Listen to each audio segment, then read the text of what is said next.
तो बहुत बहुत स्वागत है एक बार फिर से जोरदार तरीके से मेरे सभी एसएसबी एस्पिरेंट का और आर्म फोर्सेस में ऑफिसर रैंक की प्रिपरेशन करने वाले कैंडिडेट्स का। ऑब्वियसली कहते हैं किसी भी प्रिपरेशन को जब आप करते हैं तो बहुत सारे मिथ, बहुत सारे डाउट्स, बहुत सारे कन्फ्यूजन जो हमारी सोसाइटी में ऑलरेडी क्रिएट किए जाते हैं और आपको ये समझा दिया जाता है आप ऐसा करेंगे तो ऐसा होगा, ऐसा करेंगे तो ऐसा होगा। और ये मिथ कहीं ना कहीं आपके अंदर घड़ कर जाता है और जब आप अपनी एसएसबी की जर्नी में होते हैं तो मिथ के हिसाब से आप रिएक्ट करना शुरू करते हैं जो कहीं ना कहीं आपके लिए ठीक नहीं है। तो आज का सेशन बहुत इंटरेस्टिंग है। सभी देश के एसएसबी एस्पिरेंट आप किसी भी एंट्री के लिए जा रहे हैं, इन मिथ्स के विषय में आपको जानना बहुत ज़रूरी है। इससे आपको एक क्लैरिटी मिलेगी, आप में कॉन्फिडेंस आएगा और आप एसएसबी के दौरान बेहतर कर पाएंगे। चलिए अगले कुछ देर तक मेरे साथ रहिए और इन सारे मिथ को साथ मिलकर करते हैं जड़ से खत्म। Busting the common myth about the SSB interview. Common myth about SSB. There are some common myth about the SSB interview among the aspirant. In this video, we'll discuss about all the false belief that most of the candidate have before going to the SSB, which is not so ever true. मतलब बहुत सारे ऐसे myth हैं SSB के दौरान जो आपके जहन में बने हुए हैं या लोगों के द्वारा बताए जाते हैं जो SSB फेस भी नहीं किए, वो भी आपको गाइड कर रहे होते हैं। तो ऐसा मिथ को आज खत्म करेंगे। Reporting at the pickup point, mostly railway station. तो सबसे पहला मिथ क्या है कि the moment you report at the MCO, जिसको आप मोमेंट कंट्रोल ऑफिस भी कहते हैं, for your SSB, they start to keep an eye on you about how you walk and interact with each other, which is not truth. No one has that much time in this world to do that. तो भैया ऐसा कुछ नहीं है कि आप MCO पे पहुंच गए तो वहाँ पे आपको कोई बैठ के वॉच कर रहा है क्या है कैसे है। बट बीइंग ए जेंटल आपको एक अच्छी पर्सनालिटी तो प्रेजेंट करना ही चाहिए और मुझे लगता है कि आपको ऐसे संस्कार मिले कि आप ऐसा नहीं रिएक्ट करेंगे किसी के साथ। तो be generous, be genuine, be original, be real. This is all about. Don't try to act मत करो because don't expect a real hero, they need a real hero in you. तो रियल हीरो किसी चीज़ के लिए act नहीं करता, वो उसमें बाय बर्थ होता है, वो जेंटलनेस, वो कामनेस। मिथ टू, तो ध्यान रखिएगा जब आप MCO moment of control office में पहुंचे तो इस तरह का आपको कोई वॉच नहीं कर रहा है। Helping in loading the luggage will get you an extra point. कभी कभी ये भी दिमाग में है कि सर बस पे लगेज चढ़ाने से, लोड करने से जो है हमारे एक्स्ट्रा पॉइंट्स बन जाते हैं, नोट हो जाता है। ऐसा कुछ नहीं है एग्जैक्टली। हाँ, बट आप में एक cooperation factor, sense of responsibility तो होना ही चाहिए और मुझे लगता है कि एज ए वॉलंटियर आप किसी को हेल्प करते हो तो ये आपकी एक अच्छी पर्सनालिटी को दर्शाता है। बीइंग जो है लीडर, इट्स वेरी इंपॉर्टेंट कि आप हमेशा जो है टीम के साथ कोऑपरेट करने के लिए रेडी हो। That's really very important. तो दूसरा मिथ भी आपके जहन से आज खत्म होना चाहिए। और बाकी आप भी कुछ मिथ इसके मेरे बताने के बाद छूट जाते हैं अगर, तो प्लीज़ कमेंट सेक्शन में मेंशन करिएगा, मुझे अच्छा लगेगा। और ये जो सीरीज हम SSB की लगातार लेके चल रहे हैं, ये हमारा आपका एक परस्पर इंट्रैक्शन है to understand the real procedure in the SSB। मैं चाहता हूँ कि जो बहुत सारे मिथ, कन्फ्यूजन, डाउट्स क्रिएट हैं इस देश के अंदर SSB को लेकर के, उन्हें मैं जड़ से खत्म करूं और हिंदी भाषा में समझाने का उद्देश्य भी है कि मैं देश के ज़्यादा से ज़्यादा बच्चे जो फौज का हिस्सा बनना चाहते हैं, जो ऑफिसर, उन तक अपनी बात आसानी से पहुंचा सकूं। अगला मिथ आता है कि after reporting at the centre, जब आप सेंटर रिपोर्ट कर देते तो क्या क्या है। It is typical slide that in board that you will witness everyone trying to interact with each other in English so that they will give a good impact, which is also not true. कभी कभी ये भी दिमाग में डाल दिया गया कि once you start communicating with the friends and the colleague, obviously they are in the SSB right now, आप उनसे इंग्लिश में बात करते हैं तो जो है आपका एक अच्छा इम्पैक्ट जाता है। देखो, टू बी वेरी क्लियर कि SSB में आपके इफेक्टिव इंटेलिजेंस को देखा जाता है, ठीक है ना, किसी लैंग्वेज का टेस्ट नहीं है, पहले दिमाग में हटा दो।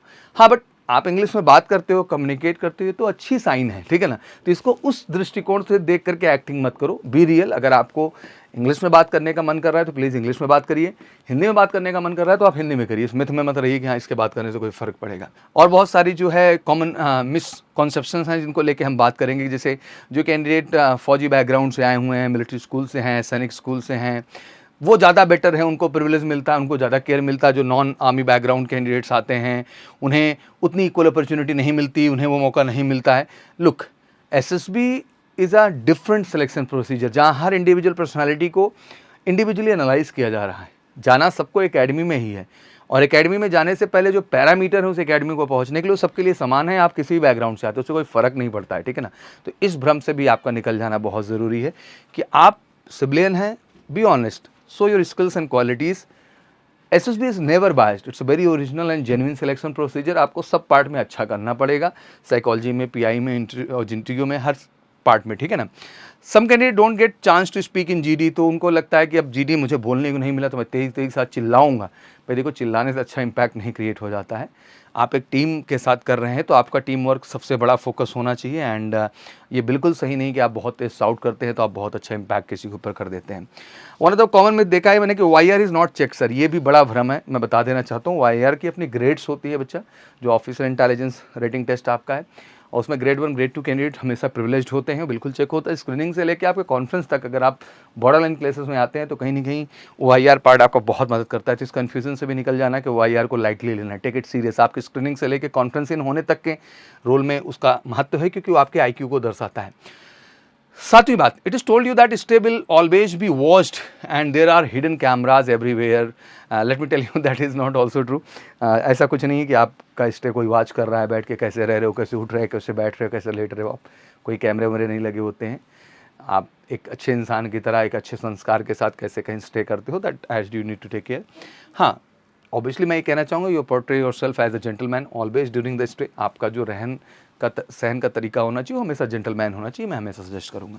Mess boy are the dhobi washerman also report your behaviour in the mess or जो है entire room to the president which is not true. कभी कभी लगता है कि सर जो है जो धोबी है, जो हमारा जो है केयर टेकर है, वहाँ हमारा वार्डन है, तो या मेस बॉय जो हैं वो हमारी जो एटीट्यूड है, पर्सनालिटी है, उसको जाकर किसी को रिपोर्ट कर रहे हैं। तो ऐसा कुछ नहीं है, इसका भी मिथ ख़त्म करिए आप जड़ से।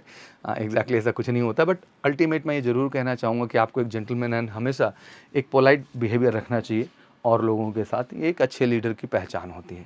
Playing during the free time will increase your chance of selection, तो ऐसा भी मिथ है, ये सब ऐसा कुछ नहीं है। खेलने का मन है तभी खेलो, नहीं मन है तो मत खेलो, ऐसा कोई ज़बरदस्ती नहीं है। Repeater have low chance of selection, क्यों भैया? सिलेक्शन प्रोसीजर सबके लिए सेम है, इसमें रिपीटर क्या हुआ, फ्रेशर क्या हुआ, तो सबके लिए सिलेक्शन प्रोसीजर सेम है। आपको उतनी ही पॉजिटिविटी के साथ अपने को परफॉर्म वहाँ करना होगा। If you have any approach, it will help you to easy selection in also not true as SSB, entirely fair procedure and nothing of that sort of happen in the SSB। कभी कभी लोगों को लगता है कोई परिचित के हैं, अप्रोच में हैं, तो इस गलत फहमी से बाहर निकल जाओ। हर एस्पेक्ट अलग अलग है, साइकोलॉजी अलग है, इंटरव्यू पार्ट अलग है, GTO पार्ट अलग है, और हर एसेसर एक पैरामीटर पे, OLQs के पैरामीटर्स के आधार पे आपकी मार्किंग करता है, उसके आधार पे आपका स्कोर बनता है, तब जाके आप सिलेक्शन प्रोसीजर पे आते हो। तो इस भ्रम में भी रहने की आवश्यकता नहीं है आपको। During GTO more number of individual obstacle कर लिया सर तो हमारे सिलेक्शन के चांसेस ज़्यादा बढ़ गए, तो ऐसा कुछ नहीं। कुछ बच्चे नहीं कर पाए तो मेरे नहीं हुए सिलेक्शन सर। केवल इंडिविजुअल ऑब्स्टिकल का ही रोल नहीं होता आपके सिलेक्शन में, सारे टास्क का रोल होता है। सम टाइम व्हाट हैपन कि you are called for an interview, immediately बुला लिया आफ्टर GTO, अब चांस नहीं मिला बढ़िया से तैयार होने का, अब अच्छा फॉर्मल ड्रेस अपना तैयार करके ले गए थे। अब आपको लगता है यार इस वजह से लगता है मेरा इंटरव्यू अच्छा नहीं होगा या मेरा सब गड़बड़ हो गया, ऐसा कुछ नहीं है। Interview officer also known that कि हाँ आपका वहाँ पे GTO पार्ट चल रहा है एंड उसने आपको वहाँ पे बुला लिया है, तो आप इसको लेके बहुत टेंशन मत लीजिए। टाइम है तो चेंज करिए, नहीं है तो नो इशू, आप ऐसे भी जा सकते हैं। During PGT, HGT, any other group task, speaking in Hindi will fetch you the low marks and also myth as your ideas are important not the language. बहुत ये भी है कि सर जब हम HGT हाफ ग्रुप टास्क में हैं या ग्रुप टास्क में है, प्रोग्रेसिव ग्रुप टास्क में है, कमांड टास्क में है, तो वहाँ सर हमको अंग्रेजी में ही बात करना है, तो ऐसा कुछ नहीं है कि इंग्लिश में बात करेंगे तभी आप जो है इम्पैक्ट क्रिएट कर पाएंगे। वहाँ आपके आइडियाज़ ज़रूरी हैं, आप क्या मेथड, क्या टेक्निक लगा रहे हैं स्टार्ट लाइन से एंड लाइन तक जाने के लिए, बहुत ज़रूरी होता है। इस मिथ से भी थोड़ा बाहर निकलिए। फट्टा को फट्टा बोल सकते हैं, बल्ली को बल्ली बोल सकते हैं, रस्सी को रस्सी बोल सकते हैं, इसमें कोई बुराई नहीं है। आपके आइडियाज़ वर्केबल होने चाहिए, दैट इज़ इंपॉर्टेंट। 15 मिथ में आता है कि during lecturette choosing average topic will not be a good choice is also myth. My friends, in the task your command over the subject is less important but how you speak and organise your topic is vital. ये हमेशा ध्यान रखना कि ऐसा कुछ नहीं है कि आपने एवरेज टॉपिक ले लिया तो आपका रिकमेंडेशन रुक जा रहा है। आप एवरेज लीजिए, आपका प्रेजेंटेशन कैसा, आपका कंडक्ट कैसा है, आप खुद को कैसे एक्सप्रेस करते हैं, किस तरीके से लोगों के ऊपर एक इम्पैक्ट छोड़ते हैं जब आप लेक्चरेट करते हैं, तो वो ज़्यादा ज़रूरी है बजाय इसके कि हाँ एवरेज हो गया, अब एवरेज हो गया। एट द कॉन्फ्रेंस कभी कभी वैलिड सजेशंस को लेकर के भी मिथ है कि यहाँ पे अगर आप वैलिड सजेशंस दे देंगे तो आपको रिड्यूस कर दिया जाएगा, आपका सिलेक्शन चांसेस गड़बड़ हो जाएगा। ऐसा कुछ नहीं है। मुझे लगता है कि आपका जो भी सुझाव होना चाहिए लेजिटिमेट होना चाहिए, not like the bed was not comfortable, mosquito ETC, because आप SSB बोर्ड में सिलेक्शन के लिए गए हो, not for the 5 star hotel for a pleasant stay. तो आप SSB बोर्ड में सिलेक्शन प्रोसीजर फेस करने गए हो, वहाँ पर किसी 5 स्टार होटल का स्टे नहीं कि आपकी एक्सपेक्टेशन और डिमांड्स वहाँ बढ़ती जाए, तो इट्स लुक वेरी चाइल्डिश और ये ठीक नहीं है आपके लिए। तो these are the basically 16 myth but I discuss here. मैं जानना चाहता हूँ कि अभी तक इसमें आपका कौन मिथ नंबर है कि हाँ सर ये मिथ मेरे दिमाग में था, तो कमेंट सेक्शन में जरूर मेंशन करिएगा। और इन 16 मिथ के अलावा अगर मैंने कोई मिथ छोड़ दिया हो SSB का तो प्लीज़ कमेंट सेक्शन में वो भी मुझे बताइएगा। कैसी लग रही सीरीज़, इस बात को जरूर मेंशन करें। और लगातार मेरी कोशिश यही जारी है कि देश के ज़्यादा से ज़्यादा कैंडिडेट को SSB को लेकर जो डाउट्स एंड कन्फ्यूजन्स हैं उनको लेकर एक प्रॉपर हम क्लैरिटी दें, स्पष्टीकरण दें, और साथ ही साथ बेस्ट SSB प्रिपरेशन के लिए बिल्कुल MKC का आप हिस्सा बने, ऑनलाइन ऑफलाइन किसी भी प्लेटफॉर्म पर। वो द बेस्ट एसेसर इंडिया के आपको मिलेगा जो बढ़िया ट्रेन करेंगे, आपको बढ़िया गाइड करेंगे और वो विश्वास लाएंगे कि आप श्योर शॉट सक्सेस पाएंगे। तो बिल्कुल कमेंट सेक्शन में ये मेंशन करना ना भूलिएगा कि आखिर इसमें कौन सा मिथ अभी तक आपके दिमाग में था, या कोई मिथ मुझसे छूटा है वो चीज़ भी जरूर बताइएगा। बाकी वीडियो कैसा लग रहा है इस चीज़ को मेंशन करें। Thank you so much. जय हिंद, जय भारत।